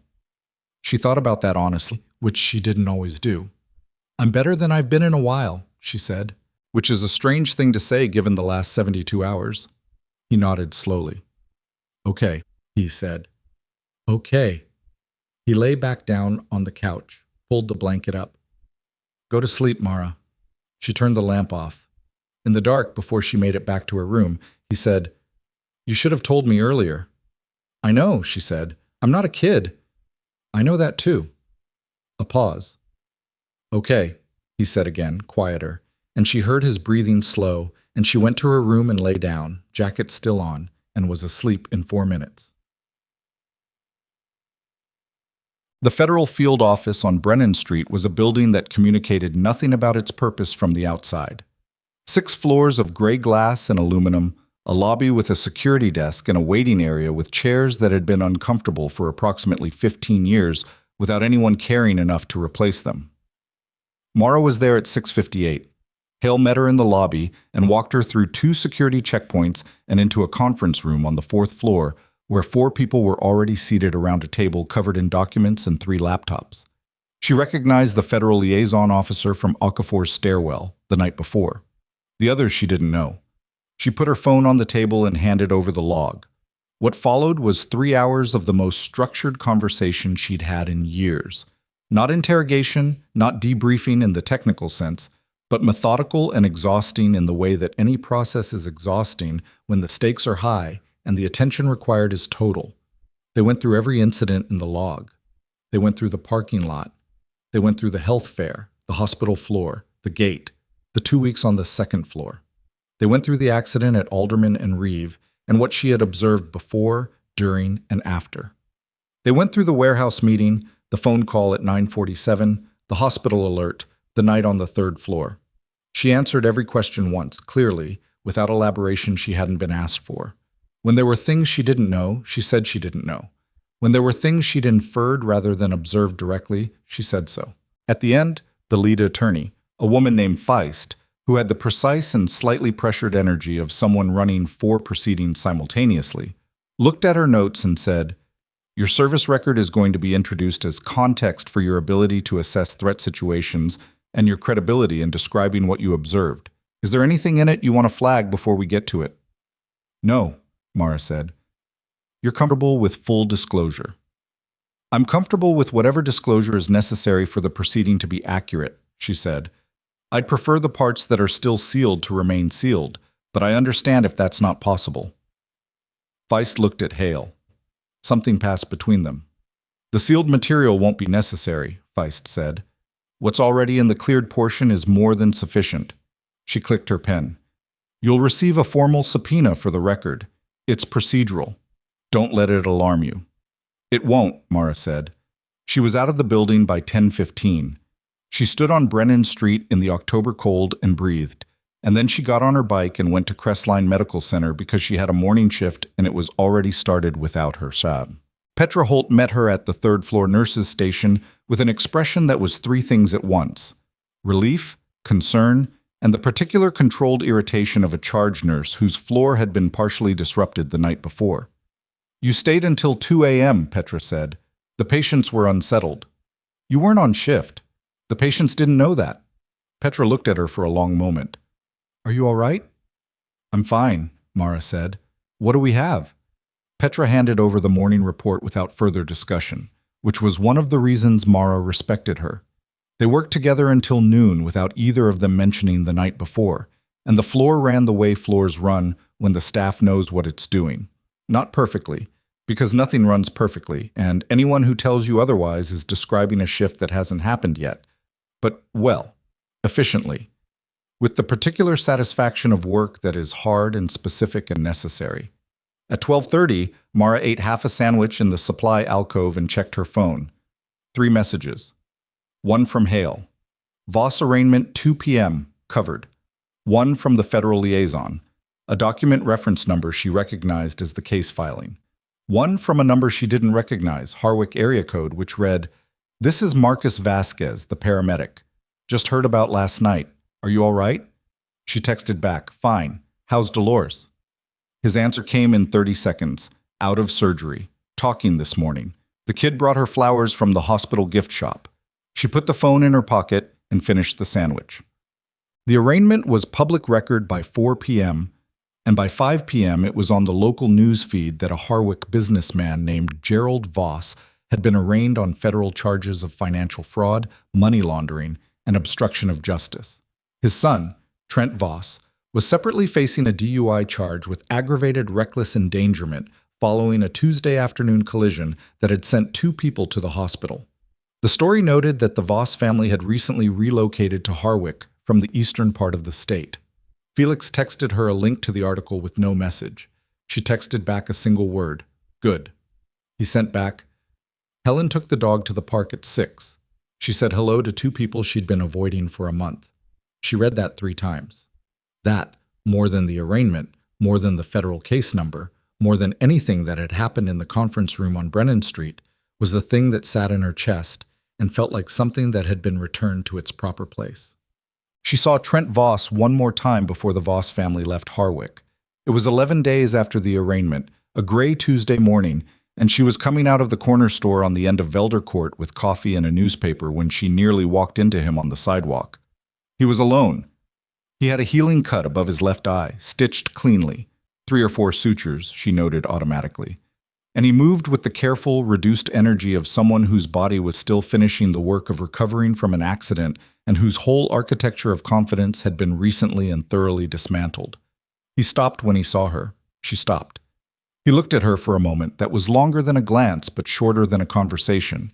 And in his expression she saw things she had not expected to see there. Embarrassment, yes, but also something more uncomfortable than embarrassment. The particular look of someone who has been required by the accumulation of recent events to reassess a very fundamental belief they'd held about who they were and what they were capable of, and who has found the reassessment deeply unflattering. He opened his mouth. "Don't," she said. Not harshly, just flatly. "Not right now." He closed it. She walked past him. She did not look back, not because she was dramatizing the exit, but because there was genuinely nothing behind her that required her attention.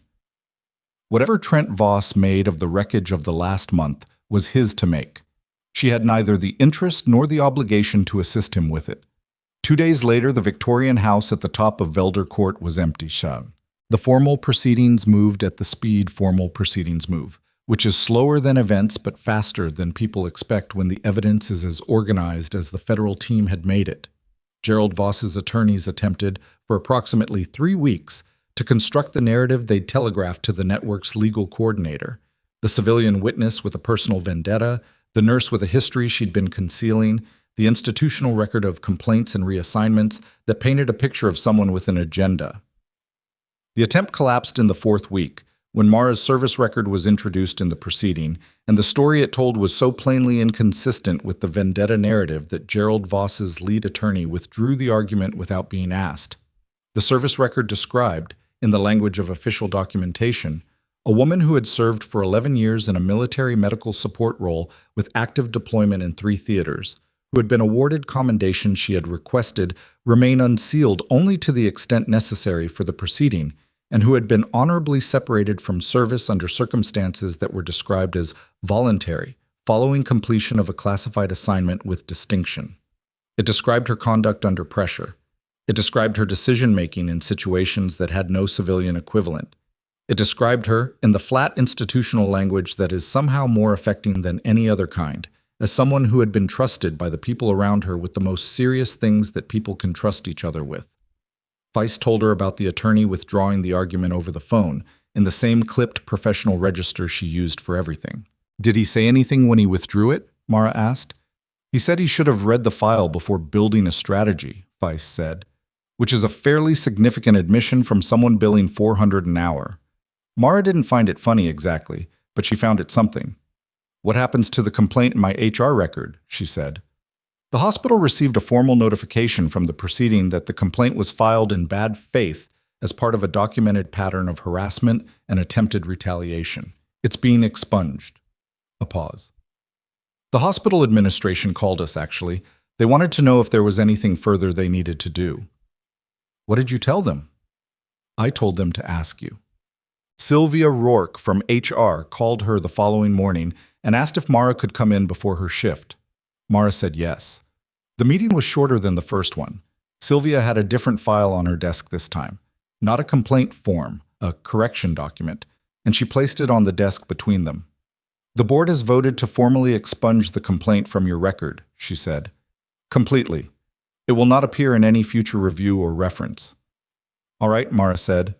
Sylvia looked at her. "There's a second thing." She folded her hands on the desk. "The board has also been reviewing the protocol gaps that allowed a bad faith complaint to result in a temporary reassignment without a more thorough initial review. They've asked if you'd be willing to consult on a revised protocol for handling complaints that involve family members of patients." Mara looked at the correction document. "Meaning they want me to help fix the process that was used against me," she said. "Yes." Sylvia's voice was direct. which I understand is an uncomfortable ask, but you're the person who has the most direct experience with where the gaps are. It's not uncomfortable, Mara said. It's reasonable. She picked up the pen from the desk and signed the correction document. I'll do it, but I want Petra Holt in the room when we work on the protocol. She's been on this floor longer than anyone, and she understands where the pressure points are. Done, Sylvia said. Mara put the pen down and stood. Nurse Dillon. Sylvia said it with a slight change in register, the one that meant she was speaking outside her official capacity for a moment. I owe you an apology for how the initial complaint was handled. I followed the process correctly, but the process was insufficient, and you bore the cost of that. Mara thought about the 2 weeks on the second floor, the long, slow shifts, the particular erosion of knowing you'd been moved not because of anything you'd done, but because someone had found the right lever to pull. You followed protocol, she said. The protocol needed to be better. That's what we're fixing. She paused. I don't need the apology, but I appreciate it. She went to her floor. She put on her gloves. She did the work. Petra Holt, characteristically, expressed her feelings about the whole situation not through any direct conversation, but through action. On the Monday of the week that the expungement was finalized, Mara arrived at the nurses' station to find her name listed first on the shift assignment board. Not by seniority, not alphabetically, but by an asterisk next to her name and a handwritten note in Petra's controlled handwriting that read, Complex cases. Your call. Complex cases meant the patients who required the most judgment, the ones where experience mattered most and mistakes cost most. It was, by any reading, a statement. Theo Parrish, who had been at the station when Mara arrived, looked at the board and then at Mara and said, She never does that. I know, Mara said. What does it mean? It means I have a shift to start, she said, and she went to work. Leonard Voss was readmitted 6 weeks after the arraignment, not for a surgical complication, but for a cardiac event, minor in clinical terms, significant enough to require 3 days of monitoring. He was on the 3rd floor, and he was Mara's patient. He looked better than she'd expected, given that his family had been publicly dismantled in the intervening weeks. His son arrested and facing charges, his grandson's DUI case moving through the court system, his name attached by proximity to a federal investigation, even though he himself had no charges. People sometimes collapse under that weight. Leonard Voss appeared to have done the opposite, as though some pressure he'd been carrying for years had finally been released, and what was left was thinner and quieter, but also more itself. How are you sleeping? She asked, during his second-day check. Better than I have in 10 years, he said, which is strange, all things considered. She noted his vitals, pressure steady, rhythm regular, nothing alarming in the overnight readings. It's not that strange, she said. Sometimes knowing the worst of something is easier than waiting for it. He looked at her with those direct eyes. My grandson came to see me yesterday. She adjusted the monitor setting without comment. He didn't ask me to fix anything, Leonard said. He didn't ask me to talk to anyone. He just came. A pause. He cried, which I haven't seen him do since he was about 9. The old man was quiet for a moment. I don't know what he's going to become, but yesterday I thought there might be something left to become. You wanted me to know that, she said. I thought you'd earned knowing it, he said. She replaced the chart.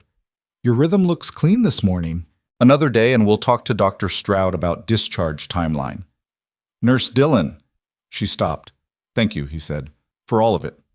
She had received thanks in many professional contexts. She had learned, over time, to receive it without deflecting it entirely and without letting it mean too much, the middle ground between the two extremes that both, in different ways, were about not being fully present in the moment. You're welcome, Mr. Voss, she said, and she meant it without ceremony, and she left the room. The case against Gerald Voss concluded 4 months later with a plea agreement that his attorneys had negotiated for 17 weeks, and that earned him a sentence that was lighter than it should have been and heavier than he had hoped for. 7 years, minimum 4 before parole consideration, forfeiture of assets tied to the documented money movement, and permanent disbarment from serving on any nonprofit or hospital board in the state. The man whose name Regis Morrow had spoken in room 314 was separately charged in a federal jurisdiction that Mara had no visibility into and about which Hale said only, when she asked, "That one's going to take time, but it's moving." Trent Voss pled guilty to the DUI charge and the aggravated reckless endangerment. He received a suspended sentence, 3 years probation, mandatory treatment program, and community service. His martial arts certifications were reviewed by the national body that had issued them, and following a formal inquiry into documented misuse of training for intimidation, 2 of the 3 were suspended pending completion of a conduct remediation program that, as far as Mara knew, he was attending. Dolores made a full recovery. She sent a card to Crestline Medical Center addressed to the nursing staff, and inside it there was a separate handwritten note addressed specifically to Mara by name, which Petra brought to her without comment and which read, in a somewhat unsteady hand, "I heard you were there. I don't know how to thank you for staying with us. My son wanted you to know that he thinks you are very brave. He is 9. His name is Troy." Mara read it twice. She put it in her jacket pocket and kept it there for several days before she moved it to the drawer of her bedside table, which was where she kept the things she didn't have language for but wanted to be able to find. The neighborhood settled back into itself the way neighborhoods do, incrementally, practically, without fanfare. Helen began walking her beagle to the park every evening again. The Pike family never filed the lease complaint because it became unnecessary. Felix replaced the small planter on his porch that had gone missing, and the new one was slightly nicer than the original. And he mentioned this with the satisfaction of someone who had decided to improve something rather than simply restore it. The Victorian house at the top of Velder Court was re-let in March to a young couple with a collie and a newborn, and within 3 weeks the collie had become the social anchor of the entire block, which was an outcome nobody had predicted and which turned out to be exactly the right one. Danny passed his second-year exams with a grade that made him embarrassed to mention it to Mara, who found out from the department's posted results list, which she looked up because she could. She did not make a thing of it.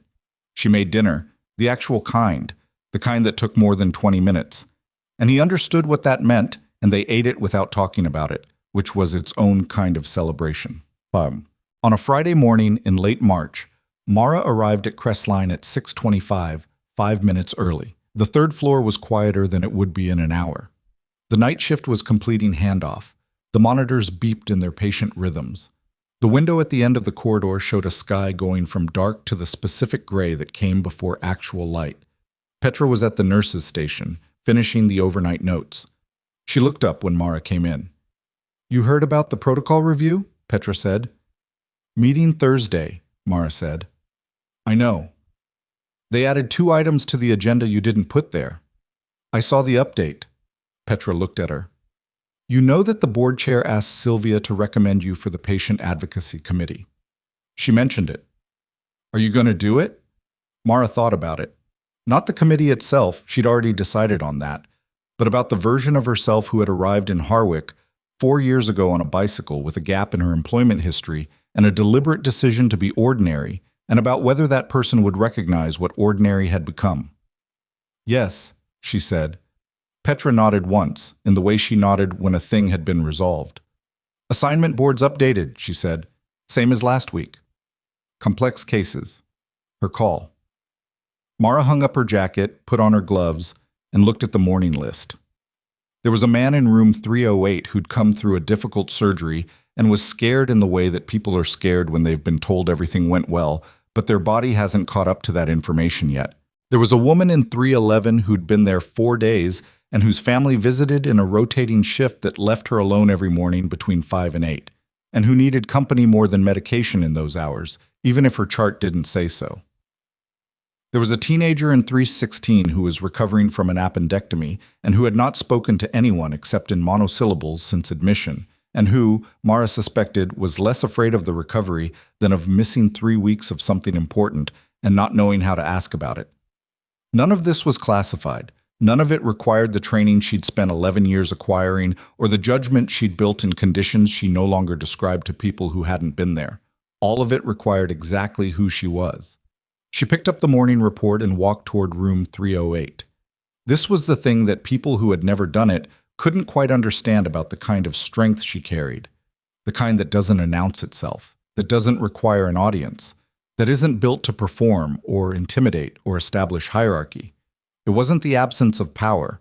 It was the knowledge of when power was necessary and when it wasn't, and the discipline to tell the difference in real time, under pressure, when everything in the moment was asking you to react rather than respond. She had been dismissed. She had been maneuvered against, filed against, moved against, tested in the parking lot and the stairwell and the HR office and the hospital corridor. She had been underestimated by people who read her scrubs and her bicycle and her quiet manner and concluded that quiet meant small. None of them had been right. Not because she had been concealing something waiting to be revealed, some dramatic secret that, once known, recontextualized everything, but because the mistake they all made, from Trent Voss in the parking lot to Gerald Voss in the hospital corridor to the attorneys who'd built their strategy on who they thought she was the same mistake. They had looked at what she chose to show and assumed it was everything she had. It never is. The people who survive the hardest things rarely announce it. The people who have learned the most about what they're capable of are often the ones you'd least expect, because capability doesn't dress up. It just shows up, when it's needed, in exactly the form the moment requires. No more. No less. Mara Dillon had spent 4 years building a life that looked ordinary because ordinary was what she'd chosen. She had a bicycle and an herb garden and a brother who was better at electrical engineering than he gave himself credit for. And she had a floor full of patients who needed someone who saw them as people rather than charts. And she had neighbors who walked their dogs in the evenings and planted porch flowers and had started waving at each other again. She had done none of it to be recognized. She had never needed the recognition to know what she was worth. But she had it now, and she carried it in the way she carried everything, lightly, practically, as something that informed the work without becoming the point of it. The man in room 308 looked up when she came in, and she saw the fear in his face that she'd noted on the assignment report, and she pulled the chair close to his bed rather than standing at the monitor, and she said, "Tell me how this morning feels." And she listened with the full, complete attention that is the rarest and most necessary thing one person can offer another. Outside the window at the end of the corridor, the sky finished turning from gray to light. The day began.